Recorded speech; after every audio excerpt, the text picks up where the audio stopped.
મારા ભાભીને અમારા ઘરે આવ્યાને થોડા જ મહિના થયા હતા ત્યારે મારા ભાઈ 1 મહિના પહેલા બહાર કામ માટે જતા રહ્યા.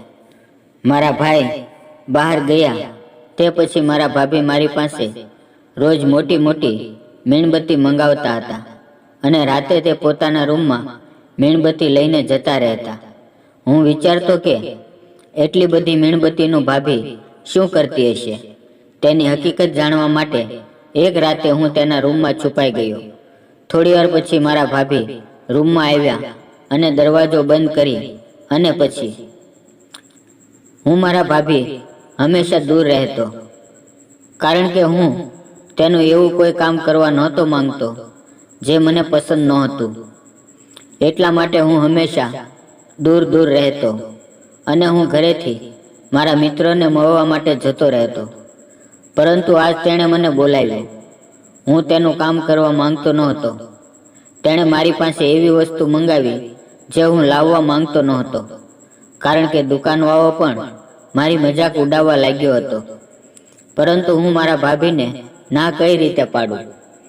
મારા મમ્મીએ પણ મને કહ્યું હતું કે તારો ભાઈ ઘરે નથી એટલે જ્યારે પણ તારા ભાભી કોઈ વસ્તુ મંગાવે તો ના ન પાડતો. એટલે મારે મારા ભાભીની દરેક વાત માનવી પડતી હતી.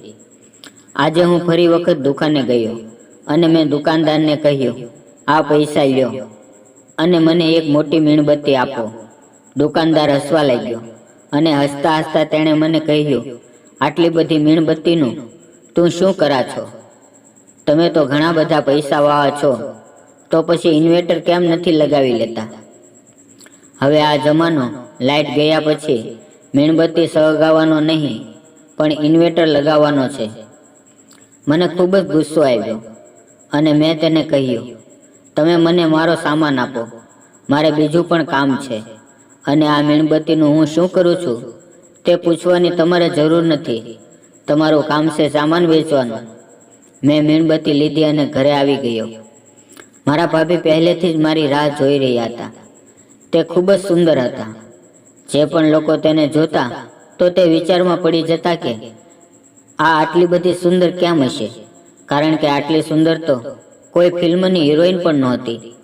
તેની સુંદરતા જોઈને મારી માએ તરત વિચારી લીધું હતું કે તે પોતાના છોકરાના લગ્ન તેની સાથે કરાવશે.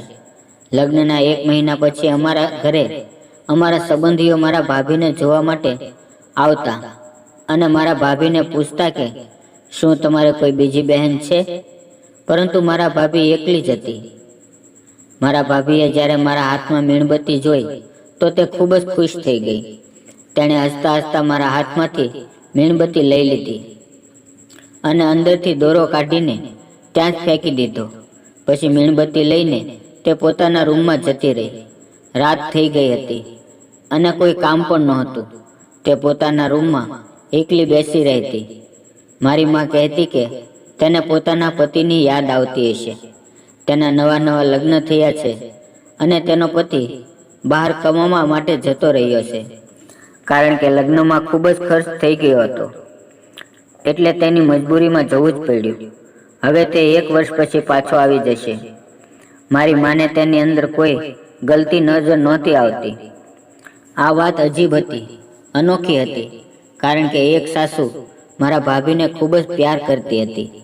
મારા ભાભી પણ બધા સાથે મળીને રહેતા, પરંતુ રાત થતાં જ તે પોતાના રૂમમાં જતી રહેતી અને હું એ વાત ઉપર હેરાન હતો કે જો મીણબત્તી સળગાવીને અંજવાળું કરવા માટે મંગાવતી હતી તો પછી તેના દોરા શા માટે કાઢી લીધો હતો?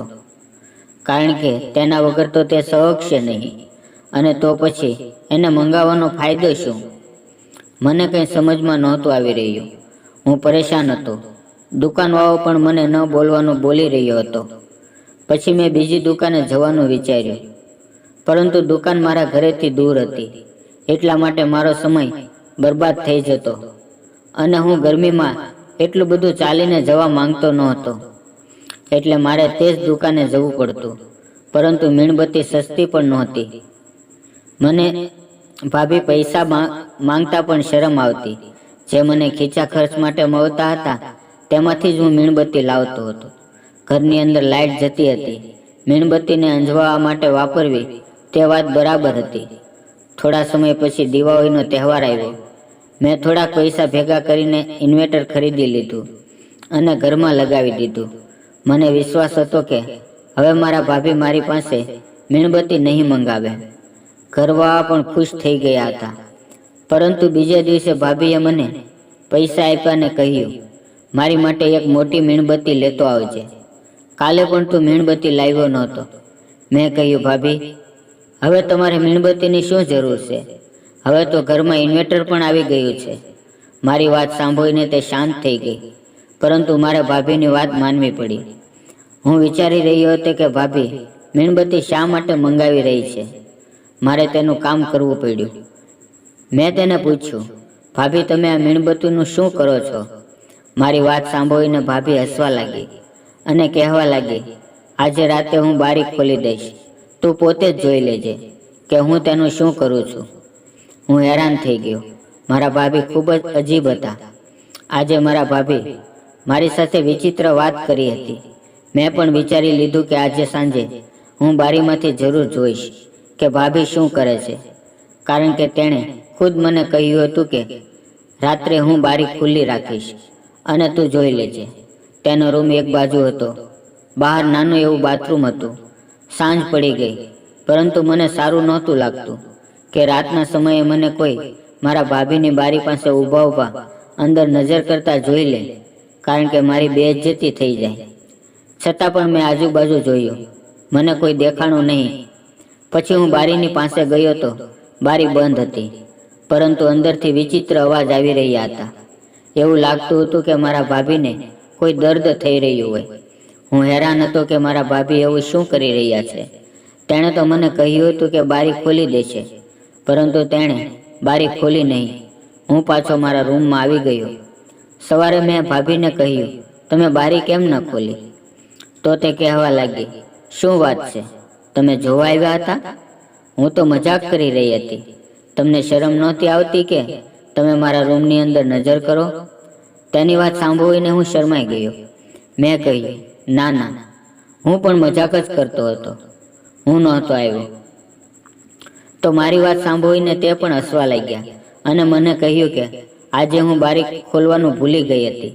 મને કંઈ સમજમાં નહોતું આવતું કે તે કઈ રીતે વાત કરે છે. મને તેની દરેક હરકત ઉપર ગુસ્સો આવવા લાગ્યો. હું ફરીવાર રાત પડવાની રાહ જોવા લાગ્યો. આજે પણ હું બારી પાસે ગયો તો મારી માએ મને જોઈ લીધો અને કહેવા લાગી કે આમ છુપાઈને તું ક્યાં જાય છો? તો મેં કહ્યું, મારા મિત્રનો ફોન આવ્યો છે, એટલે હું બહાર વાત કરવા માટે જાઉં છું. તો મારી માએ કહ્યું, પોતાના રૂમમાં બેસીને વાત નથી કરી શકતો? હું પાછો મારા રૂમમાં જતો રહ્યો, પરંતુ થોડી વાર પછી હું પાછો ઊભો થયો અને જોયું તો મારી માં સૂઈ ગઈ હતી. હું જ્યારે બારી પાસે પહોંચ્યો તો બારી આજે પણ બંધ હતી, પર અંદરથી કાલ જેવા જ અવાજ આવી રહ્યા હતા. મેં ધ્યાનથી સાંભળ્યું. મને લાગ્યું કે મારા ભાભી કોઈ તકલીફમાં છે. શું તે મારા ભાઈની યાદમાં રડી રહી હતી? પરંતુ તેની હરકતથી મને એવું નહોતું લાગતું કે તેને મારા ભાઈની યાદ આવતી હશે. તો પછી આ અવાજ કેમ આવી રહ્યો હતો? હું ખૂબ જ પરેશાન થઈ ગયો. મેં સવારે મારા ભાભી સાથે તેની વિશે કોઈ વાત ન કરી. મને લાગ્યું કે તે મારી સાથે મજાક કરી રહી હતી. તે મને રોજ કહેતી કે આજે હું બારી ખોલી દઈશ, પરંતુ તે ખોલતી ન હતી. એક દિવસ હું મારા મિત્ર સાથે વાત કરતા કરતા તેના રૂમ પાસેથી જઈ રહ્યો હતો. રાતનો સમય હતો. ભાભીએ મને ઈશારો કર્યો, એટલે હું રૂમની અંદર ગયો. મને એવું લાગ્યું કે તે મારી સાથે મજાક કરી રહ્યા છે, પરંતુ તેણે મારી સામે જ તેના રૂમની બારી ખોલી નાખી. એનો મતલબ એવો હતો કે આજ સાંજે તું આવજે, હું તારી સાથે મજાક નથી કરતી. હું આ મોકો જવા દેવા માંગતી નહોતી. જો મારા હાથમાં તેની કમજોરી લાગી જાય તો હું જરૂર તેનો ફાયદો ઉઠાવીશ. ભાભીને નહોતી ખબર કે આજ તેણે કેટલી મોટી ભૂલ કરી છે. સાંજે હું આગળ વધ્યો. હું વિચારી રહ્યો હતો કે હવે શું થશે. બારી ખુલ્લી હતી અને રૂમની લાઇટ પણ ચાલુ હતી. મેં જોવા માટે મારો ચહેરો બારીની અંદર નાખ્યો, પરંતુ સામે મને કોઈ બરાબર દેખાતું નહોતું, અને જે દેખાણું તે જોઈને મારા હોશ ઉડી ગયા. મને ખબર પડી કે ભાભીને એટલું બધું દર્દ શા માટે થાય છે. કારણ કે ભાભી મીણબત્તી સળગાવીને તેના ચહેરા અને હાથો ઉપર લગાવી રહ્યા હતા. ગરમા ગરમ મીણબત્તી લગાવીને જ્યારે તે સામે બેઠી હતી તો ખૂબ જ વિચિત્ર લાગી રહી હતી. તેને પણ મને જોયો કે હું અંદર જોઈ રહ્યો છું અને તે મારી સામે વિચિત્ર નજરથી જોવા લાગી. મને ડર લાગ્યો અને હું ત્યાંથી જતો રહ્યો. જ્યારે સવારે મેં આ વાત મારા ભાભીને પૂછી કે તમે શું કરી રહ્યા હતા, તો તેણે કહ્યું, તને શું લાગે છે હું એટલી બધી સુંદર શા માટે છું? કારણ કે હું રોજ રાત્રે મારા ચહેરા પર મીણબત્તી લગાવું છું. એના લીધે મારા ચહેરાને બધી ગંદકી ઉતરી જાય છે. ત્યારે જ હું એટલી સુંદર લાગુ છું. હું વિચારવા લાગ્યો કે ભાભી પાગલ છે. મેં તેની સાથે વધારે વાત ન કરી. શું ખૂબસૂરતી માટે કોઈ પોતાને એટલું દુઃખ આપી શકે છે? જે માણસ પોતાને દુઃખ આપતો હોય તે બીજાને આપવામાં ક્યારેય પણ પાછો નથી પડતો. મારો ભાઈ 3 મહિના પછી પાછો આવ્યો. તે બંનેની વચ્ચે રોજ ઝઘડો થવા લાગ્યો. મારા ભાભી ખૂબ જ જિદ્દી હતા અને ભાઈએ તેના જૂના ચક્કર વિશે કોઈ ખબર હતી. પહેલાં તો ફક્ત રૂમમાંથી અવાજ આવતા હતા, પણ એક દિવસ મારા ભાઈએ કહ્યું, હું આ છોકરી સાથે રહેવા નથી માંગતો. આ પાગલ છે, તેનું દિમાગ ખરાબ છે. વાત ધીમે ધીમે છૂટાછેડા સુધી પહોંચી ગઈ. બધાએ ભાભીને ખૂબ જ સમજાવ્યા, પરંતુ તે પોતાના ઘરે જતી રહી અને પાછા આવવા માટે ના પાડતી હતી. થોડા દિવસ પછી તેના તરફથી કોર્ટમાંથી છૂટાછેડા માટેના ઓર્ડરના કાગળો આવ્યા. તે મારા ભાઈ સાથે છૂટાછેડા માંગતી હતી. અમે બધા ખૂબ જ હેરાન હતા, કારણ કે વાત હવે કોર્ટમાં પહોંચી ગઈ હતી. મારા ભાઈએ કહ્યું, તમે છોકરીનો ચહેરો જોયો, પણ તેના લખણ અને અક્કલ ન જોઈ. થોડા દિવસ પછી મારા ભાભીને અને મારા ભાઈને પોતપોતાની ભૂલનો અહેસાસ થયો અને તે બંને પાછા ફોન ઉપર વાતો કરવા લાગ્યા. મારો ભાઈ મારા ભાભીને ઘરે પાછો લાવ્યો. ભાભી પણ ખુશી ખુશીથી ઘરે પાછા આવી ગઈ. તે બંનેએ એકબીજાએ સામે સામે માફી માંગી અને ઘરવાળા પાસે પણ માફી માંગી. તે બંને સાથે રહેવા લાગ્યા અને ભાભીએ મારી પાસે મીણબત્તી મંગાવવાનું પણ બંધ કરી દીધું. હવે તે પોતાનો રિયલ ચહેરો બધાની સામે મૂકી દીધો.